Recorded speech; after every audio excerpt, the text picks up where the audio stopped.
Bienvenue sur Africa 24. Notre invité du jour est Mohamed Seydou Diagne, avocat de Karim Wade. Bienvenue sur Africa 24. Bonjour.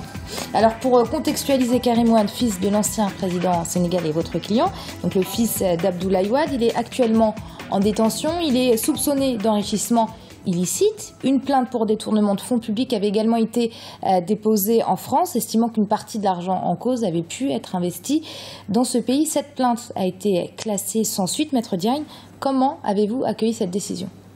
Mais avec beaucoup de satisfaction et on profite de ce plateau pour remercier, enfin pas remercier, mais se réjouir de l'indépendance et de l'impartialité des magistrats français.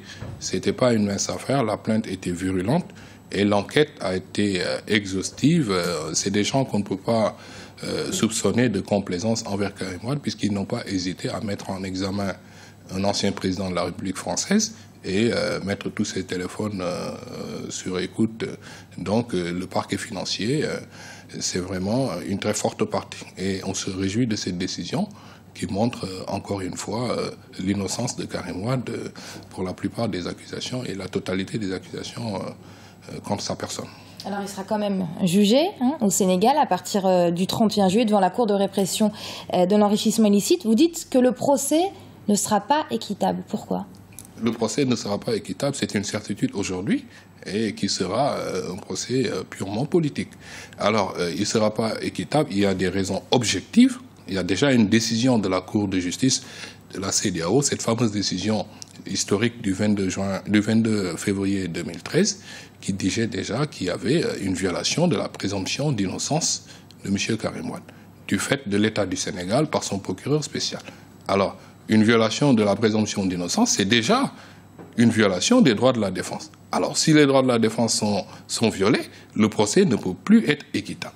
Et cette décision est définitive et en vertu du traité de la CEDEAO, elle s'impose aux décisions, aux juridictions nationales de l'État du Sénégal et tous les États partis.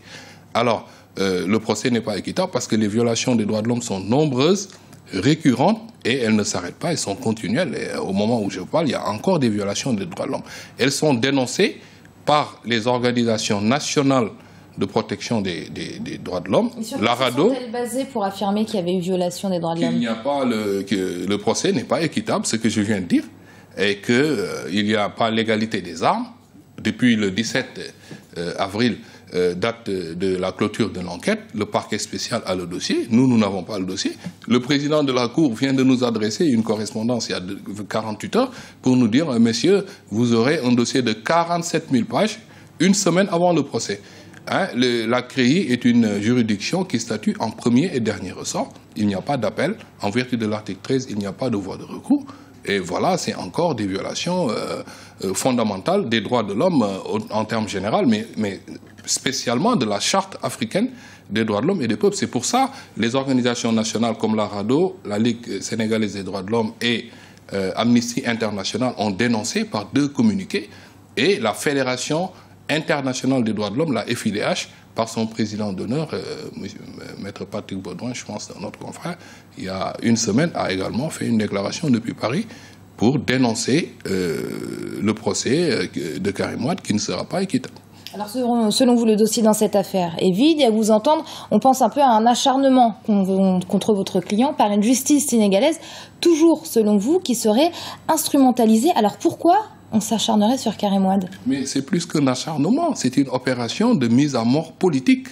C'est comme disaient les latins avant, c'est le capitis diminuus. On cherche à priver monsieur. Aujourd'hui, que la preuve est quasiment faite qu'il n'y a pas de trésor de guerre, qu'il n'y a pas d'argent caché dans des paradis fiscaux, les commissions rogatoires reviennent bredouilles, en France on classe ensuite, à Monaco, au Luxembourg. Oui, mais je vous explique que le procès est politique parce que l'État sénégalais ne cherche plus l'argent qu'il sait qu'il n'existe plus en ce qui concerne des biens mal acquis, puisqu'il n'y a pas de biens mal acquis.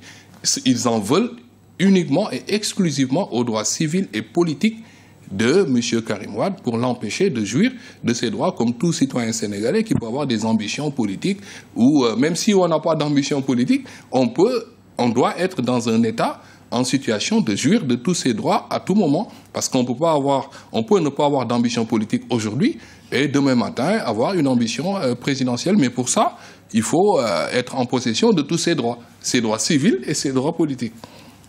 Merci, Maître Seydou Diagne, d'avoir accepté notre invitation. Merci. Je rappelle que vous êtes l'un des avocats de Karim Ouad qui sera jugé le 31 juillet par une cour spéciale pour enrichissement illicite. Quant à vous, restez avec nous sur Africa 24. À l'info continue. Merci.